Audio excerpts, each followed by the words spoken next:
Elena, bună ziua Bună, Ghenadie! și bun venit tuturor! Astăzi vă prezentăm o sesiune de investigație, o socotă interesantă. Elena nu o cunoaște. Vreau să fie așa o enigmă pentru ea până când. Și să mergem înainte. Elena ia o poziție cât mai comodă. Pe măsură ce număr, de la 1 la 3, te conectezi cu frecvențele pe care le percepi în raport cu alegerile prezidențiale 2024 în Moldova, în Republica Moldova. Și spunem ce sunt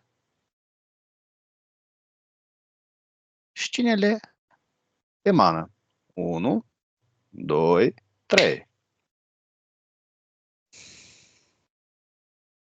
Toate. Este directiva dată de acolo cine este președinte. Deja sunt semnăturile făcute.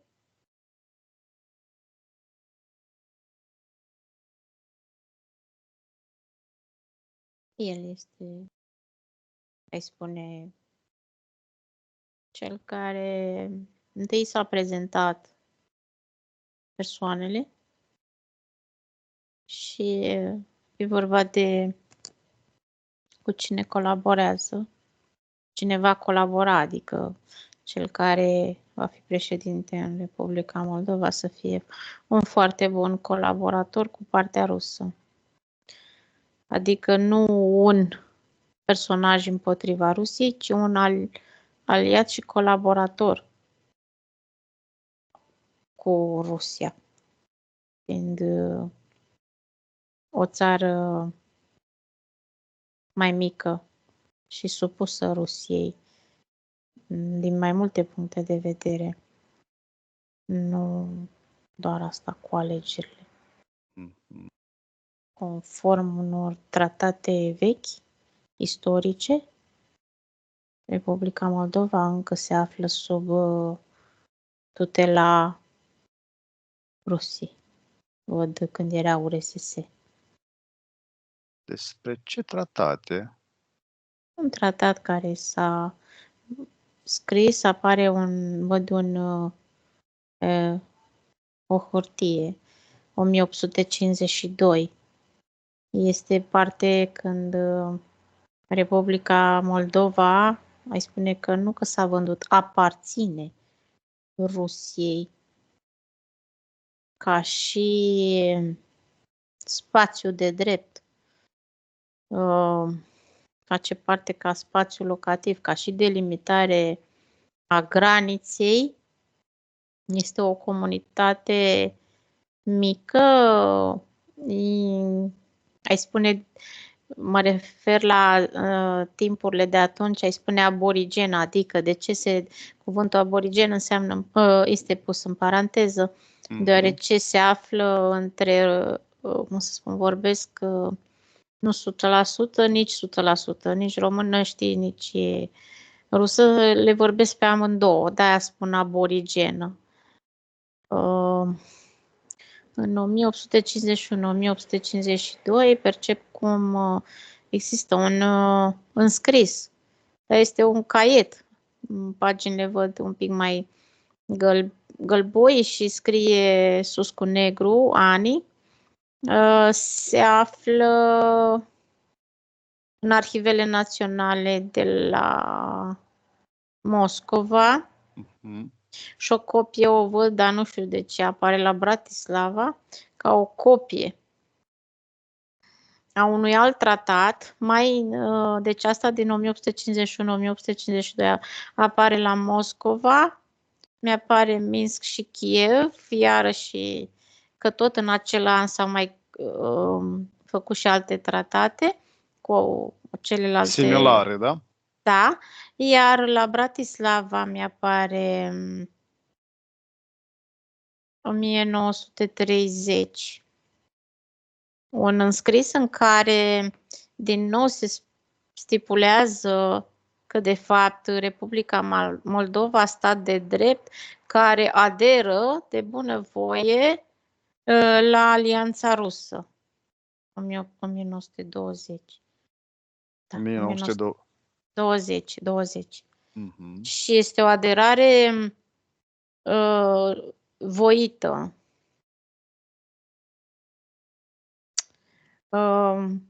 În istorie, când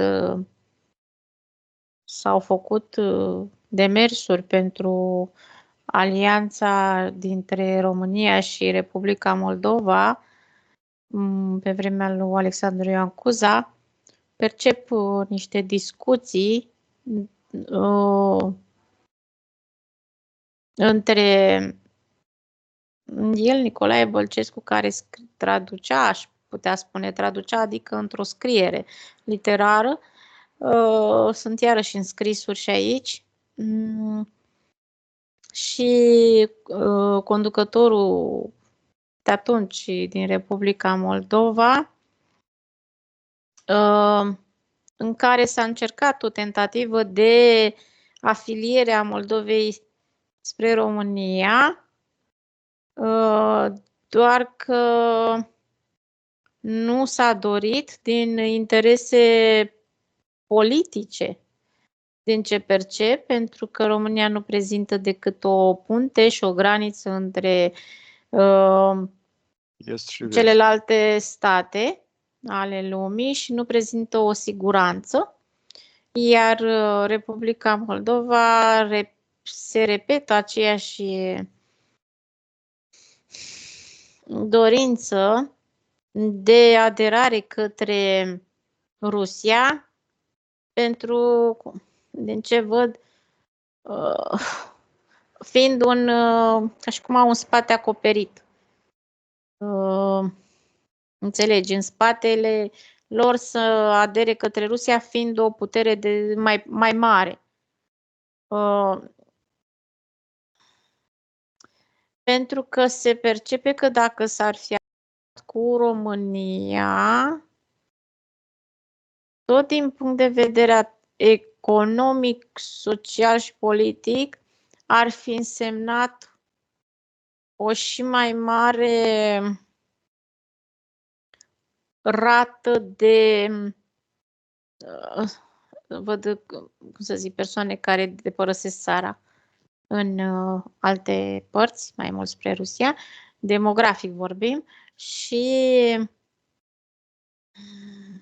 e vorba de sistemul de apărare aici. Nu, se percepe doar că nu s-a dorit niciodată alianța cu România, nu că are ceva sau că ar aparține statului de drept român. Să știi că îmi apar alte imagini unde s-a stipulat că ar fi aparținut statului de drept român ca și spațiu locativ, ca și teritoriu, înainte, când s-au făcut marcajele teritoriale și delimitările între state, granițele nu erau până acolo, la Prot, nu. Este un act care s-ar fi făcut pierdut, dar de fapt nu a aparținut. Nu, este o eroare special lăsată să fie înscrisă în istorie, ca și multe altele. Nu aparține și n-a aparținut niciodată Republicii România, știi, cum era înainte? Și nu că ar aparține neapărat teritorial de Rusia, dar aderă mai mult către, datorită unei alianțe politice și o putere ca și stat. Reprezintă altceva. Bine, ne mai întoarcem la întrebarea. Este foarte vast, este foarte vast răspunsul. Mergem la întrebarea a doua. Da. Al treiul meu, te acordezi cu frecvențele pe care le percep referitor la referendumul privind aderarea Republicii Moldova la Uniunea Europeană și spunem ce percepi. 1, 2, 3. Nu este și nu va fi. Sunt două partide politice, aș spune, facțiuni, vine mie. Unii care au fost cumpărați de către Uniunea Europeană pentru, cum să spun eu, li s-a arătat tipurile că dacă aderă către Uniunea Europeană va fi numai lapte și miere cu ghilimele, aur, culce, știi ce spun?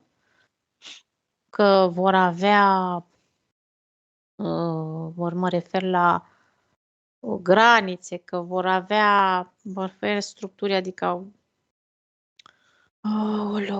văd autostrăzi eu. Așa, mai multă trecere, mai multă către Europa, deschidere.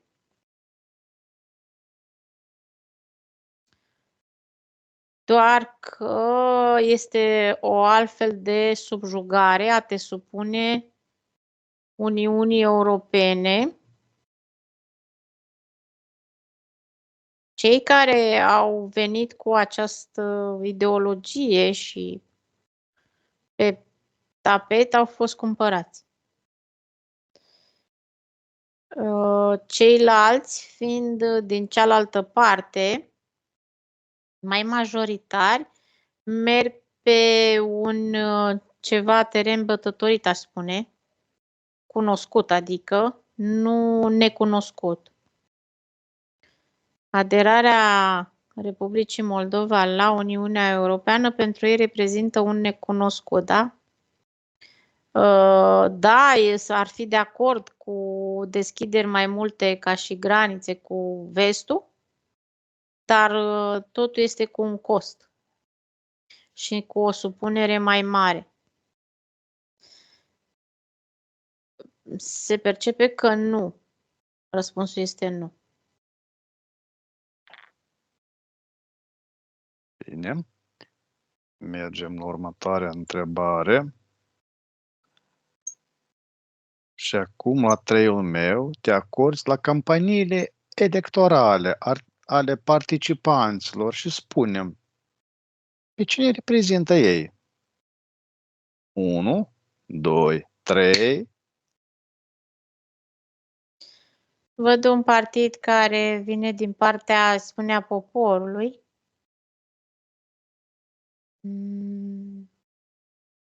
Reprezentând mai mult problemele din teren, să spun, ale oamenilor, a poporului, a țăranilor, în mod special dezvoltarea agriculturii, care nu își doresc nici aceștia Uniunea Europeană, ci mai mult dezvoltarea infrastructurii lor interne, cât și aducerea mai mult a tehnologiei, să spunem. Poți cumpăra tehnologie pentru a ajuta agricultura și a dezvolta infrastructura într-un spațiu locativ fără să faci o alianță cu respectivii. Asta se propune, doar că nu au atâta putere de a fi văzuți și auziți, pentru că ei ar reprezenta poporul, să spunem, populația de rând. Mai se observă un partid politic, mie îmi vine să spun tot facțiune, că e mai ok așa, cu aderență militară mai mult, pentru a întări granițele între România și Republica Moldova. Ei percep că România e cumpărată de către Uniunea Europeană și partea asta, acțiunea aceasta de partid, așa percep ei, și ar dori să întărească granițele de a nu mai fi atât de intruziv cei care vin din vest, pentru că percep mai mult cu partea militară, care au promisiuni din partea Parlamentului rus de susținere pe forță militară vorbim, și promisiuni de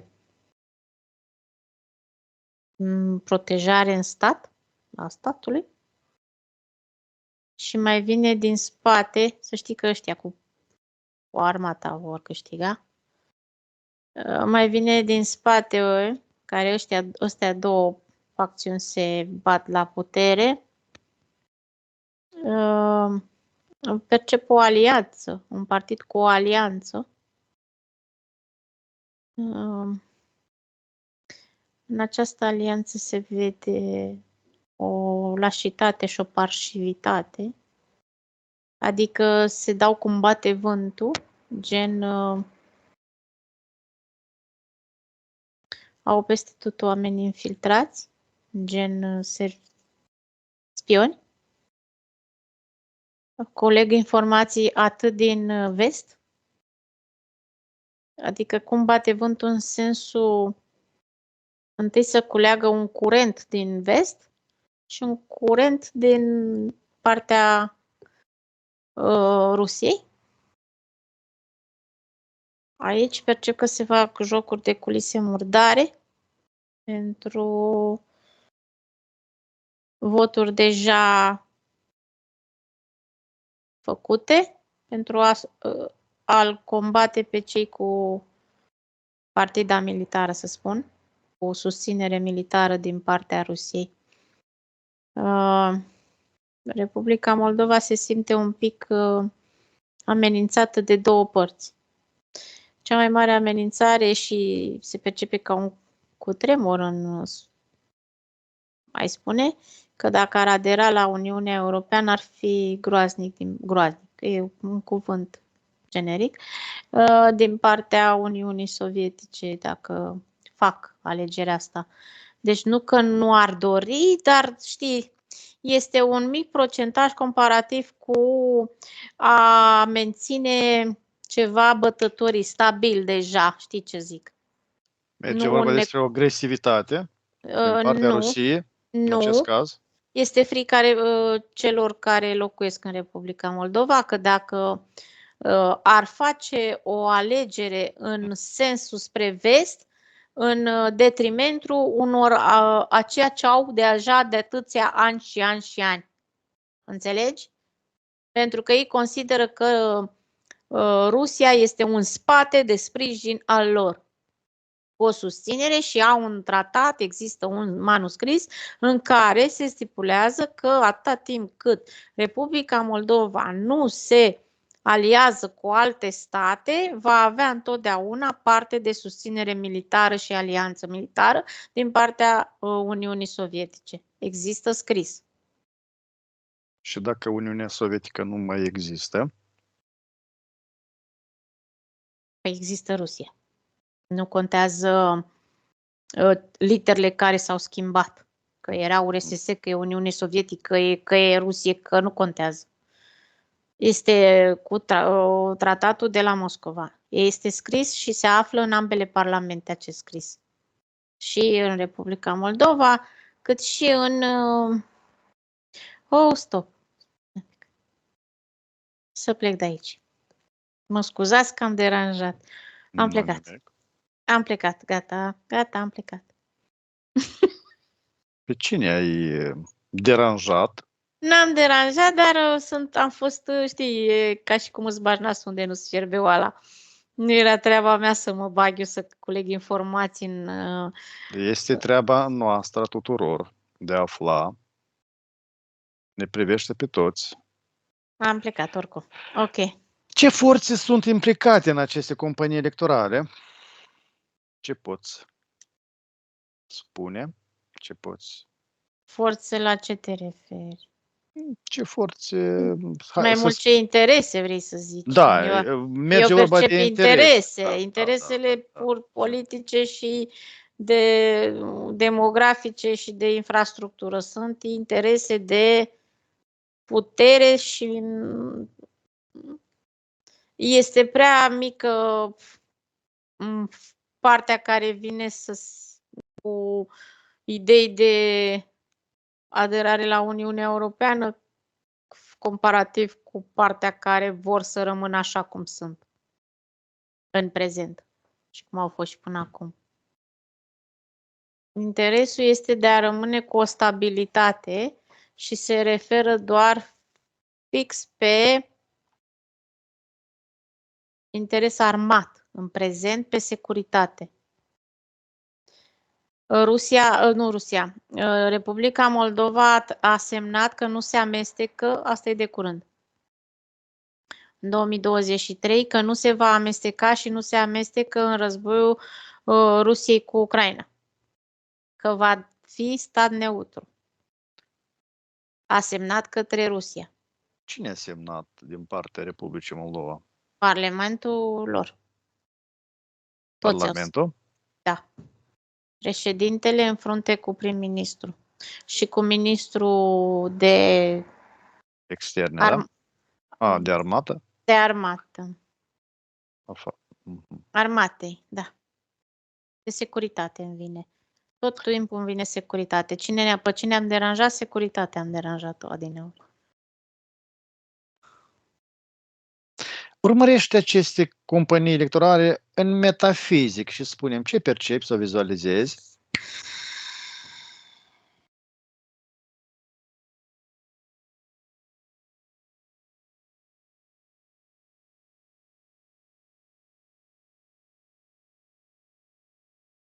Să schimb ochiul.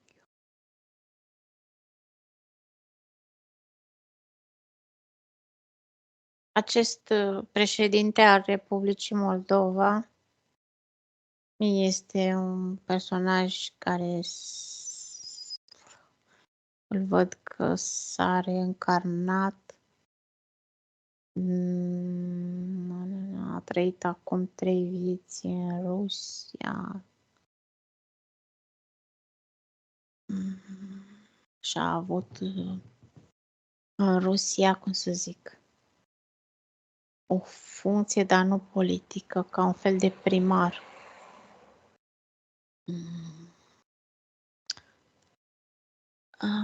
Al unui oraș, îmi vine cuvântul unde e Kiev acum 3 vieți în urmă, și el este reîncarnarea acelui personaj, asta în metafizic. Și te referi la dacă există implicarea unor facțiuni de entități sau dacă cineva. Ce interese?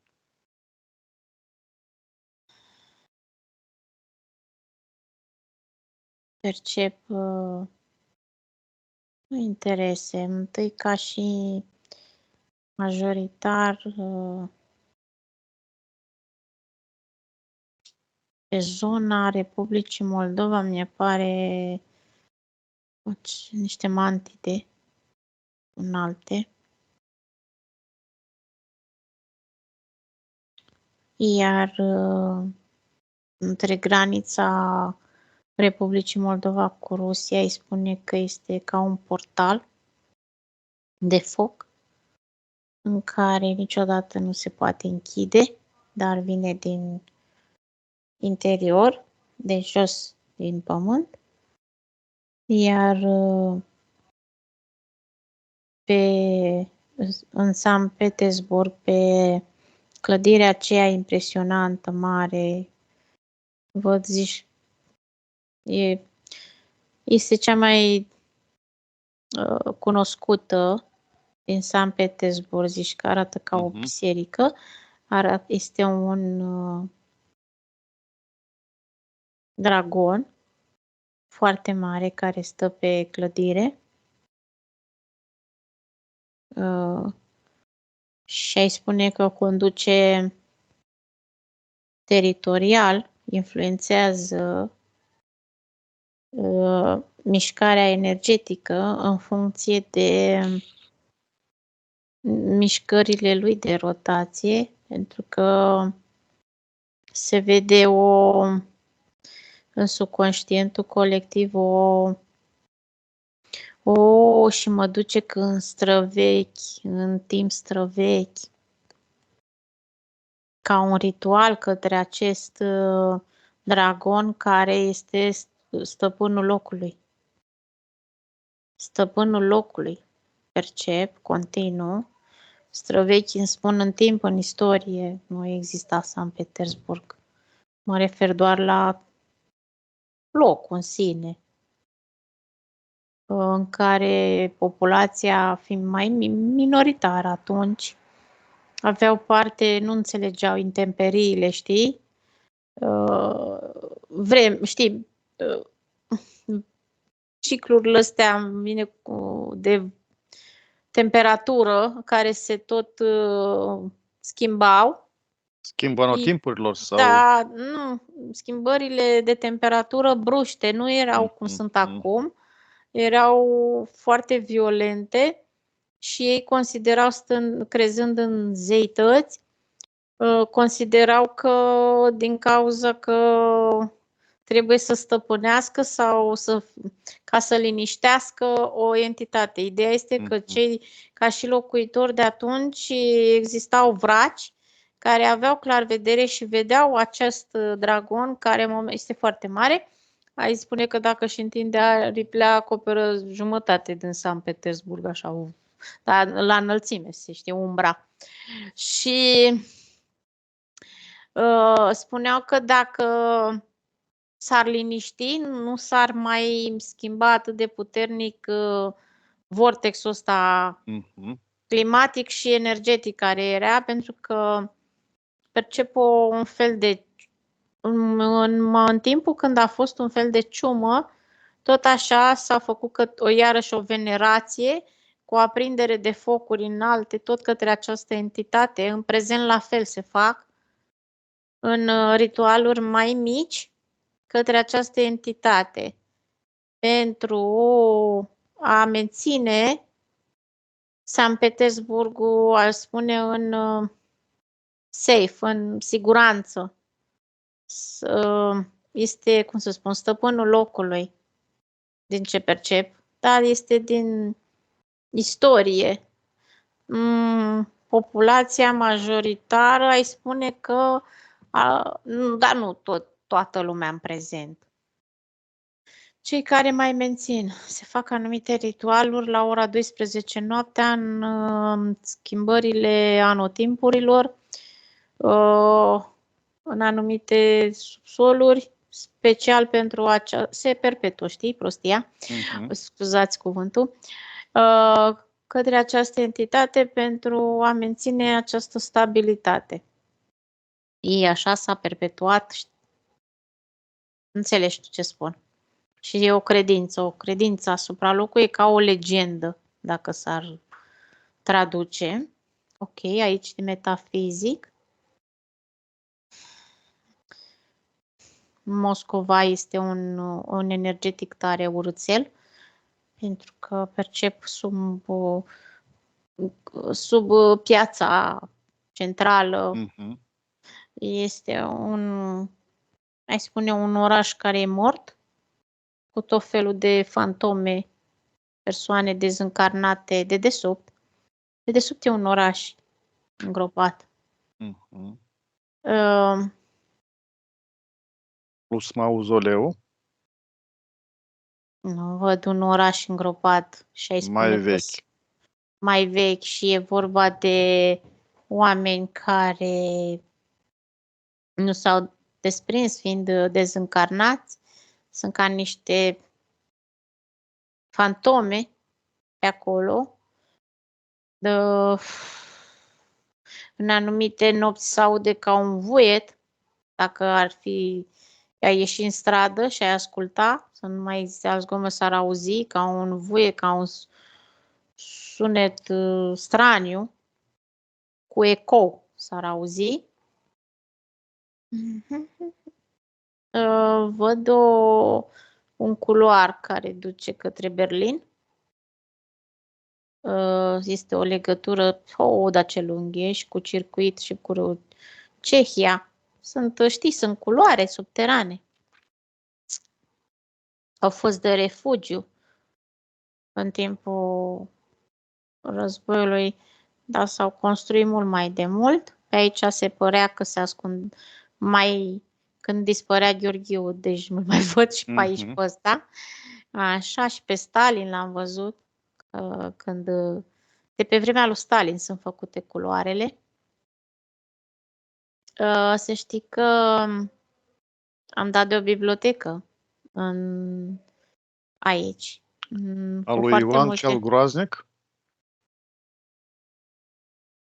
Este, da, din vremea respectivă. Venea cuvântul conducător, a unui conducător de stat.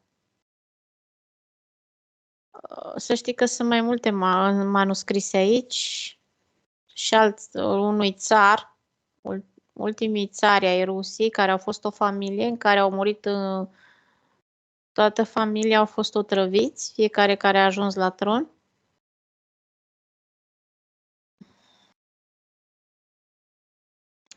Până la extirparea totală a seminției lor. Ce an? În ce an? E o perioadă lungă, că au fost 3 generații. Doar că a 3-a generație, fiind foarte copii, au fost exterminați.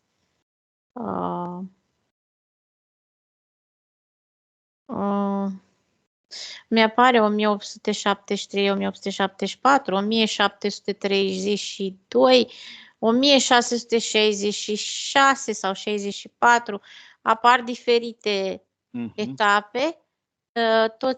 Nimeni nu știe, dar toți au murit de aceeași otrăvire cu arsenic. Cu arseniu? Arsenic. Arsenic. Nu s-a spus, dar că sunt înscrierile jos, pentru că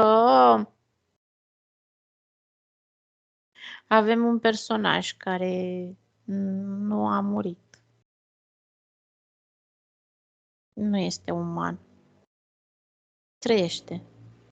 Hai, ce tare! Este vrăjitor, ai spune, care a trăit din toate vremurile și la el se ducea să se apeleze.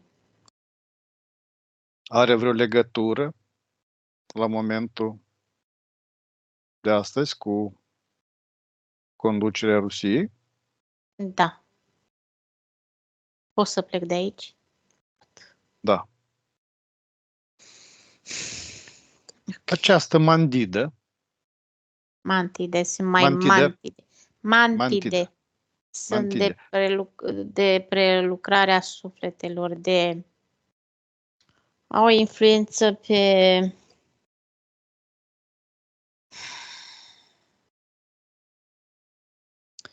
pentru, cum să spun eu, zona, să știi că 2 puteri există în Rusia, biserica și armata. Atât. Ăștia conduc. Și nu e care e cea mai puternică, sunt aliate.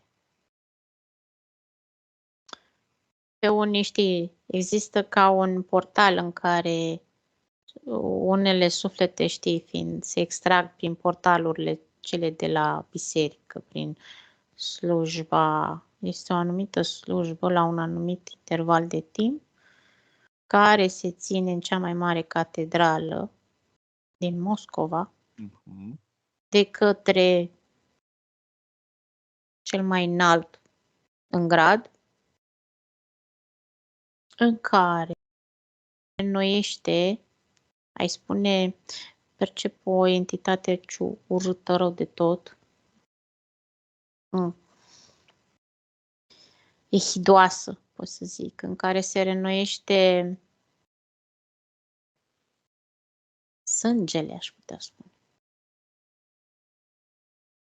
O anumită persoane, să știi că vrăjitorul respectiv în cărțile care s-au găsit și în biblioteca de subterană sunt scrise aceste ritualuri, cum să se facă ritualurile. Ai și un nume a vrăjitorului? Are foarte multe nume. Mhm. Nu este un nume. Sunt foarte multe nume. În dependență de perioada?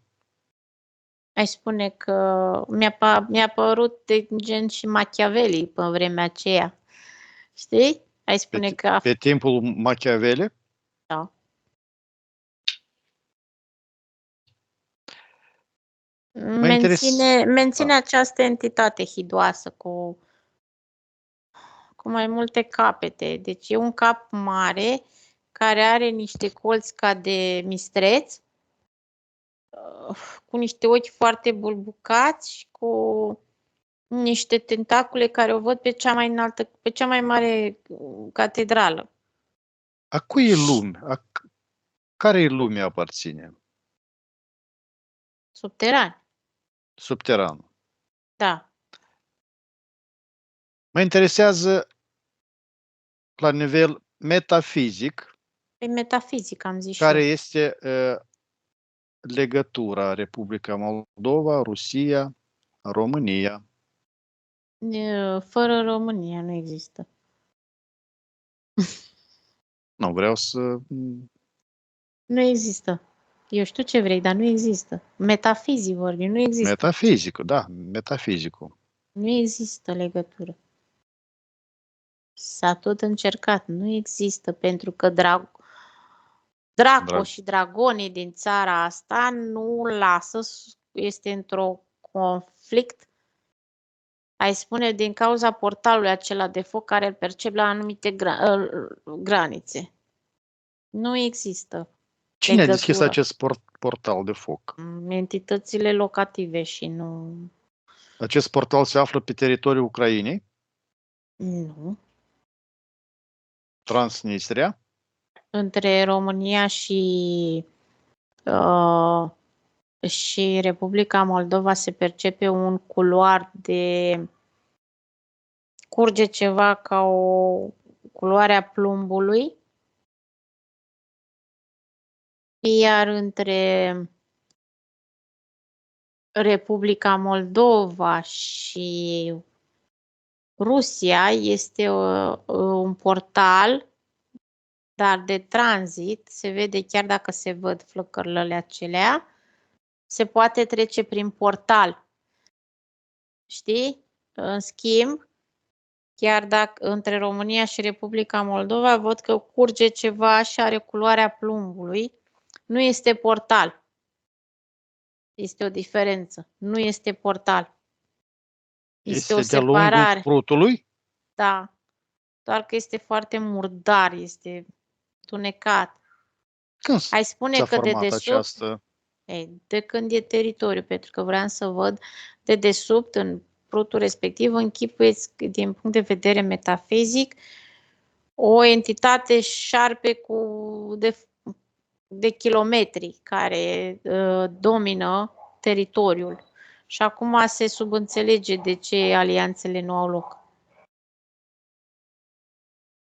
Fiecare entitate are personalitatea ei și energia ei, pentru că șarpele ăsta este conectat la teluric în jos,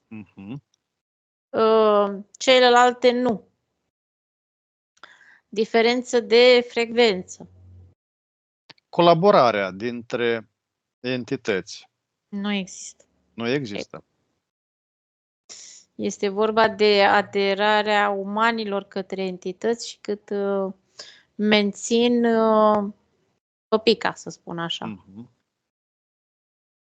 Doar că sunt foarte multe supuneri. Supuneri văd.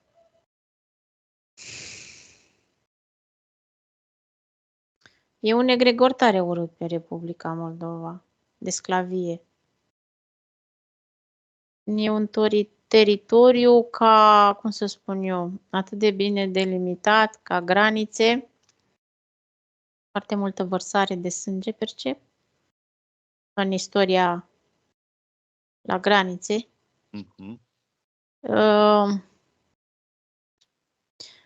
Scuze-mă un pic.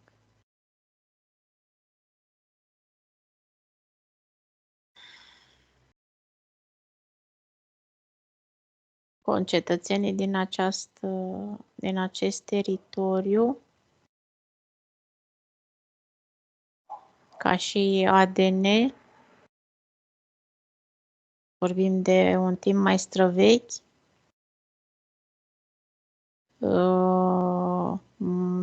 se trag, cum să spun, văd un ADN cu al unor locuitori din Siberia, care, deci pe mine mă duce în istorie mult, ca să nu se interpretez greșit, mult în istorie, care căutau primii, să zicem, umani care au trăit în Siberia și au părăsit anumite locul acela,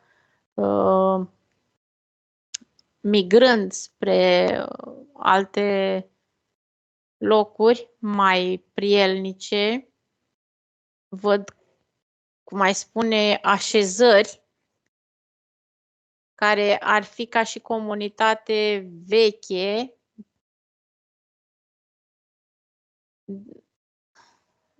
a unor locuitori care s-au tras din Siberia. Sunt arieni? În prezent nu. Nu seamănă arien pentru că aveau părul negru. Tartaria? Îmi vine mai mult umanoizi la ADN.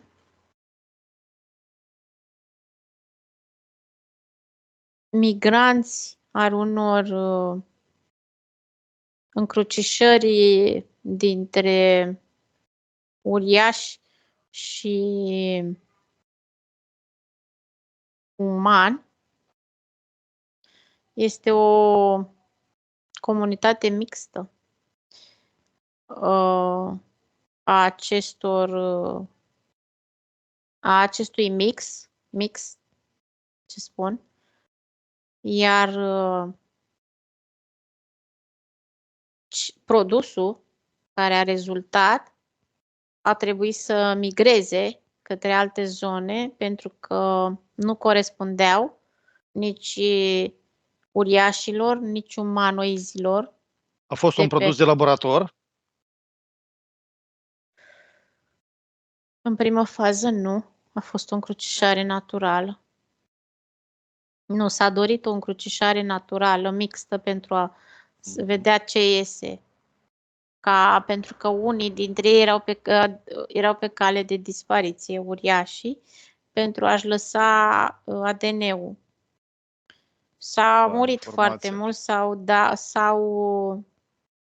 distrus, pot să spun, pentru că văd ca o explozie a acestui ADN de uriaș. Zici că exploda pentru că atmosfera Pământului se schimba, iar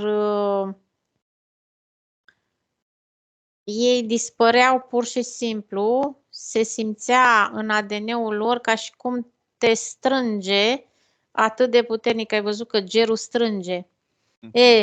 Nu însemna că ți îngheață ADN-ul, ci că se sparge. Este o neadaptare, necoincidență cu factorii externi care s-au format, da? Nu neapărat că puteau să migreze în alte spații, doar că se ascundeau, să spunem așa, în zona respectivă, pentru că erau cei mai înalți de pe tot teritoriul, teren în care existau ca și comunități întregi de oameni de genul acesta. Nu puteau locui în zone cu oameni normali. Da. erau foarte mici ca și numeric. S-a dorit foarte mult încrucișarea cu, să știi, cu cealaltă facțiune de umanoizi. Eu spun umanoizi pentru că nu s-au născut pe Terra, pentru că au venit special din altă parte, îmi vine cuvântul, Transnistria, îi văd că s-au așezat după aia. După ce s-a făcut încrucișarea asta mixtă, s-a migrat foarte mult. Produsul rezultat din încrucișarea dintre acei uriași și acei umanoizi care și-au dorit de fapt să ajute, dar era un interes, pentru că ăia nu doreau să dispară, știi, să-și păstreze cumva, să rămână ADN-ul lor și să se perpetueze, cumva ceilalți nu se puteau multiplica prea mult. Înțelegi? În schimb, încrucișarea de ADN a dus și unora și altora. Exact, asta vreau să spun.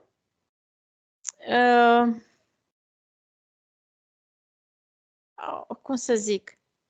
Cei din Republica Moldova, ca și locuitori, nu vorbim de prezent.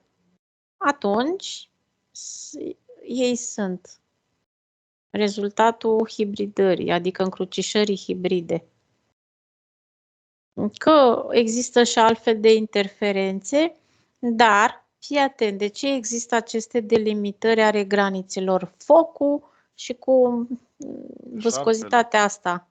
E o viscozitate, da, șarpele este mult mai menținut, mult în jos. Nu are treabă cu locuitorii. Vorbesc cu teritoriul. Fiecare entitate e pe un teritoriu. Bun. Este ca o delimitare de a nu fi descoperiți. Înțelegi? Da. Dar eu vorbesc de cei de atunci, care s-au localizat aici, în zona aceasta. Pentru că văd în timpul ălea ca și niște peșteri în teritoriu în care ei practic au crescut, creșteau, se înmulțeau după aia. A ajutat cumva la, îmi vine cuvântul, ceva de a da naștere, de a prolifera nașterea de alți copii.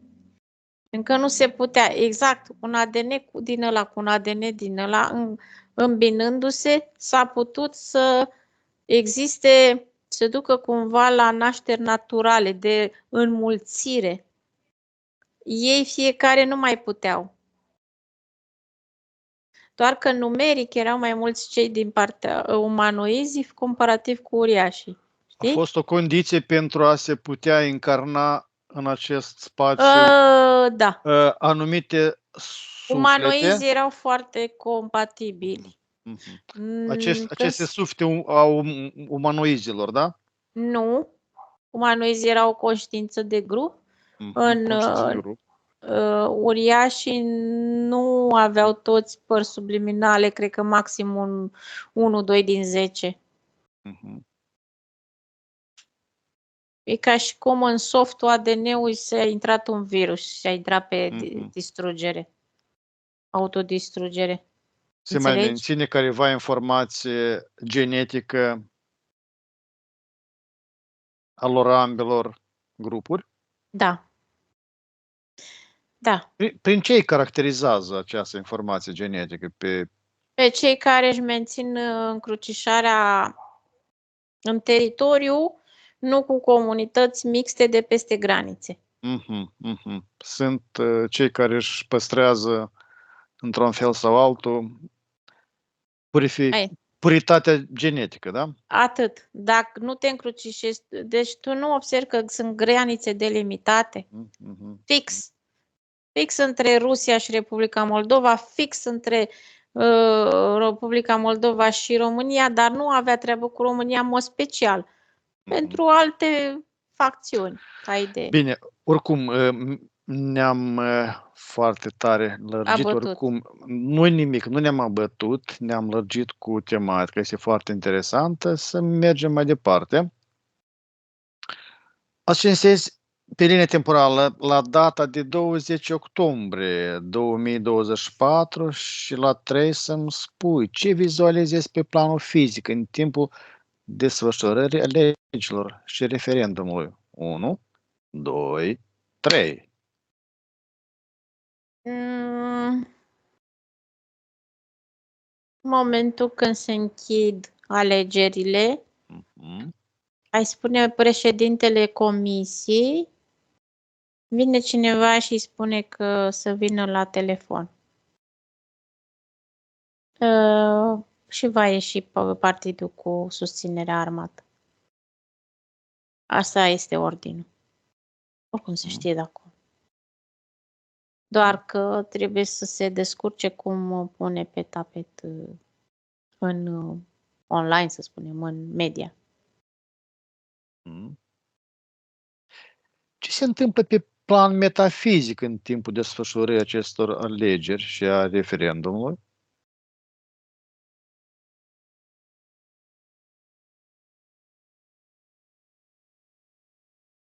Fiecare își măsoară puterea. Nu mă refer la entități, ci la umanii în sine. Este foarte multă energie care consumată în exces, pot să spun, mentală. O energie mentală, roșie, de culoare roșie, pentru că apare ca un conflict. E a treia oară când văd cuvântul conflict. Se ciocnește și apare ca un conflict. Se desface roșie. Și se percepe foarte mult mirosul ăsta de adrenalină ridicat. Și în momentul când vrei să atingi energia aceea roșie ca o încordare. Așa se simte. Oricum, din punct de vedere energetic, știu și ceilalți că nu vor câștiga, dar așa trebuie să fie competiția.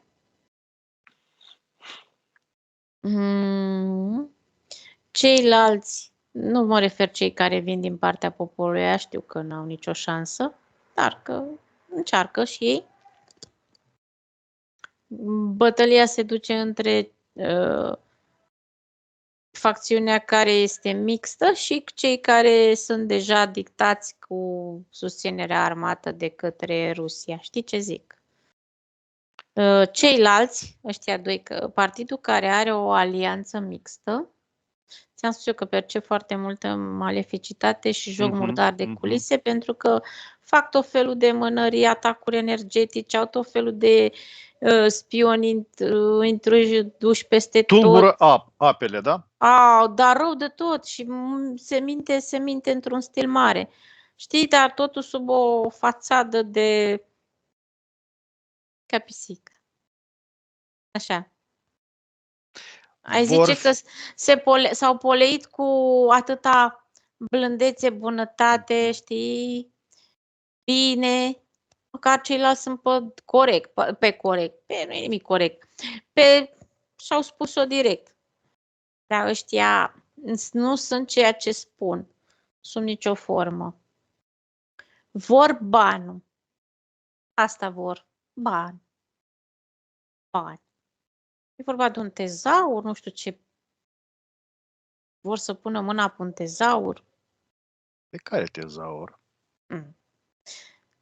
Au prea mulți infiltrați ca idee prin Parlament, să zicem că vor să ajungă cumva spre... De asta ți-am spus eu că e cum bate vântul.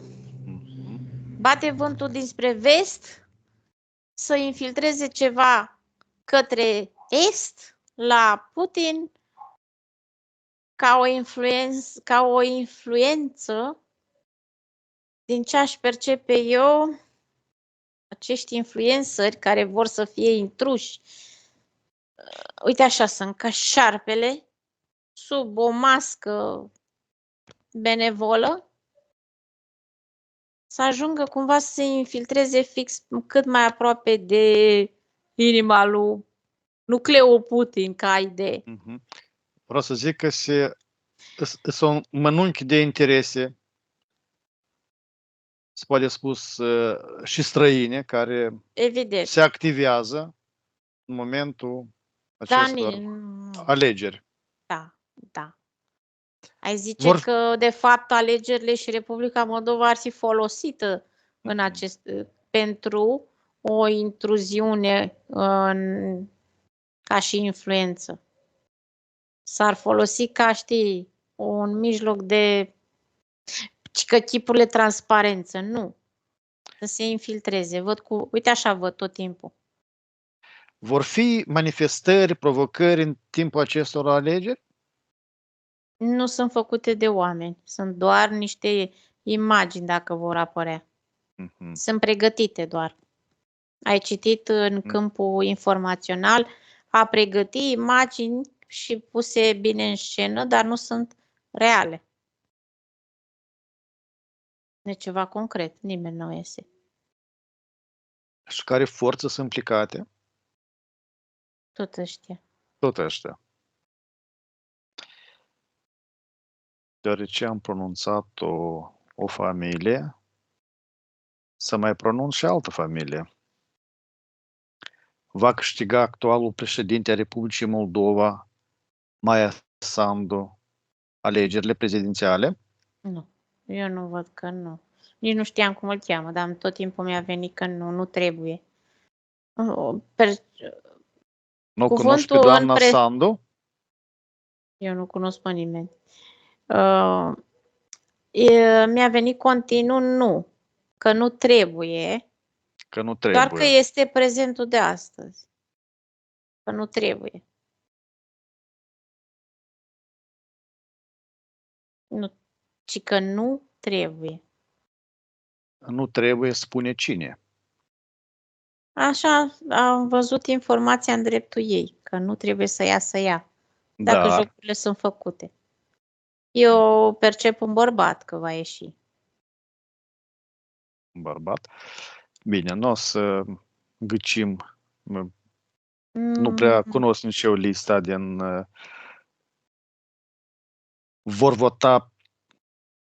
Va vota populația pentru intrarea Republicii Moldova în Uniunea Europeană la aceste alegeri? Nu. Puțin la număr. Puțin.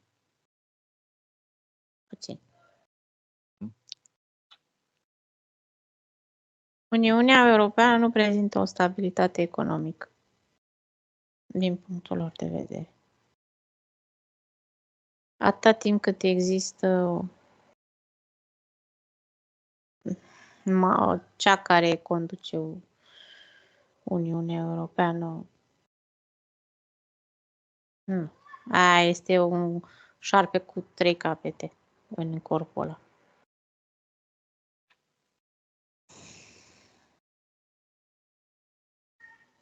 Vorbești de o doamnă? Da. Ca să nu-i pronunțăm familia sau numele? Nu are rost. Toată lumea o cunoaște. Da. Observă starea politico-economică a Republicii Moldova după aceste alegeri și spunem ce percepi. Schimbări, demisii, e normal să fie așa.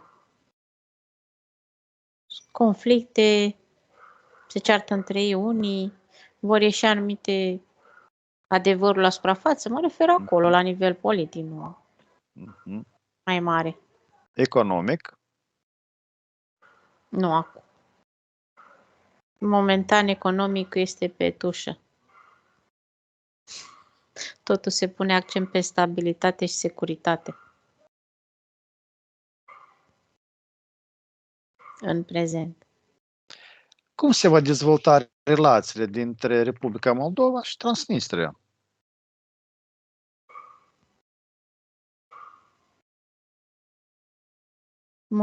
Percep doar scris.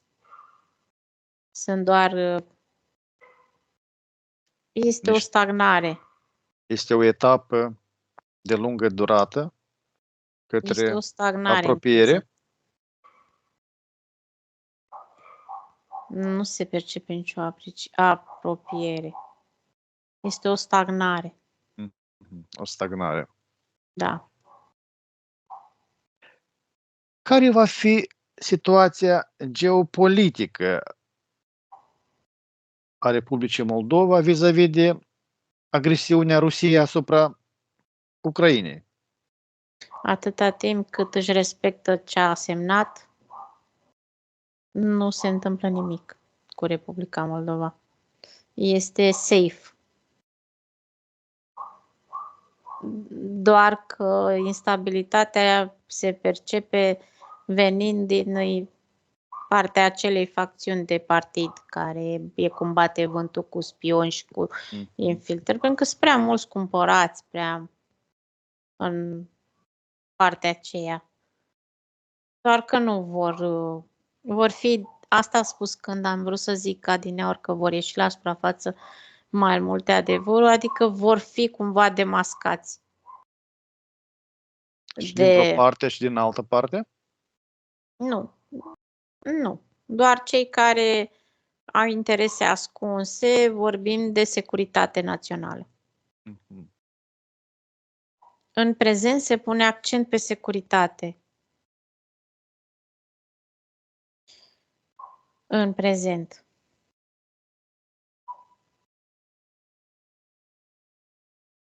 Organul Securității Naționale se ocupă cinstit de securitatea națională? El este un supus unei majorități, în mai altă parte. Este un executant, să spun așa. Și totuși, cum îl percepe? Nu are parte subliminală. Nu are parte subliminală. Un executant.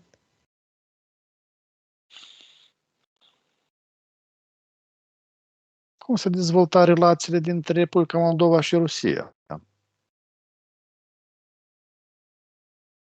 Nu există niciun conflict. Deocamdată sunt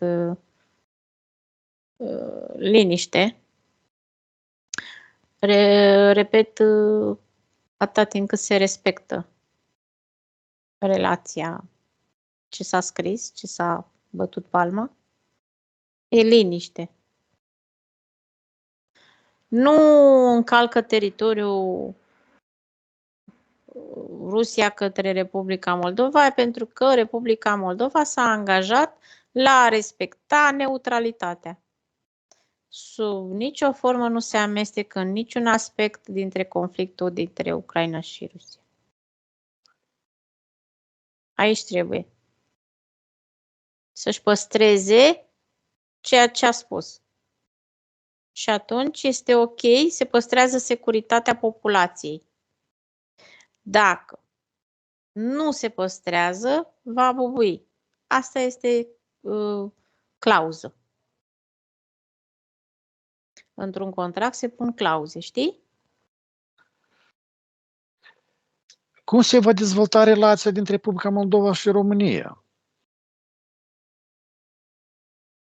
Cordiale.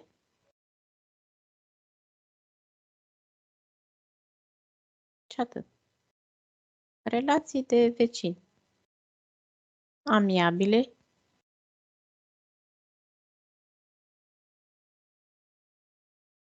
Cam atât. Așa cum și le dorește ambele părți, nu?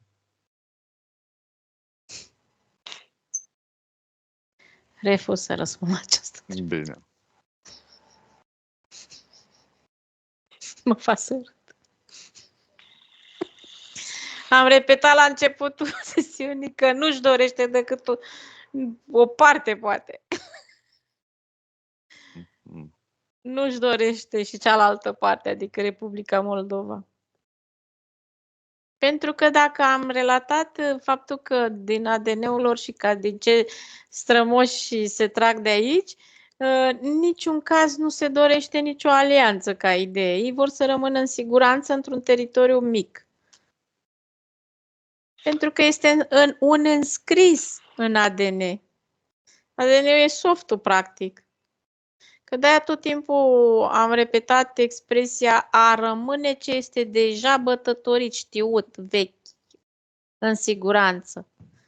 Tu observi că apare cuvântul repetat mereu în siguranță și a menține o siguranță, și care duce tot timpul fix în ce am relatat cu strămoșii, a fi ei în siguranță. Așa s-a perpetuat în ADN-ul țării, în tot. Nu pot să nu dau o întrebare. Limba română și limba moldovenească, cum tinde să ne spună că vorbim limba moldovenească, partea rusă. Este un mix. Tendința este mai mare și se predă în școli în limba rusă. Nu se predă prea mult în limba română. A se învăța limba română este de acasă. În școli se predă în limba rusă. Păi în puținele școli. În puținele școli, da. Dar pentru că este un mix. De a menține, ca și ADN-ul este un mix. Corect? Da. De două. Sper să fie înțeles de mulți aceasta, fiindcă mulți nu pot înțelege. Sunt mai pământeni decât noi, probabil. Elena, finalizăm sesiunea, rupem toate legăturile, conexiunile de la tot și de la toate energiile și entități cu care am contactat, ne curățăm de toate rezidurile energetice străine din această sesiune, ne ștergem toate urmele și amprentele energetice de peste tot, ne ridicăm nivelele energetice și vibrație până la maxima posibilă și la 3 te întorci aici și acum, de unde mi-a spus glasul. 1. Partea subliminală revine la corpul fizic, aducând energie, forță, potențial. Te simți liberă, împlinită, energică și fericită. 2. Corpul fizic e mai tânăr, mai sănătos, mai dinamic. 3. Ești aici și acum.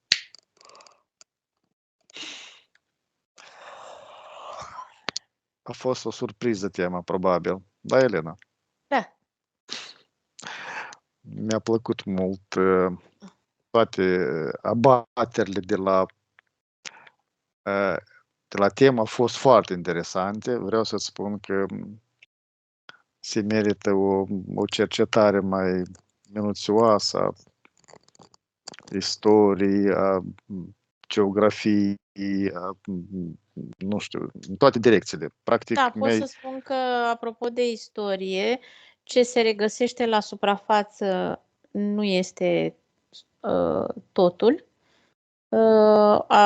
Originile și ce se mai poate regăsi sunt în altă bibliotecă de desubt.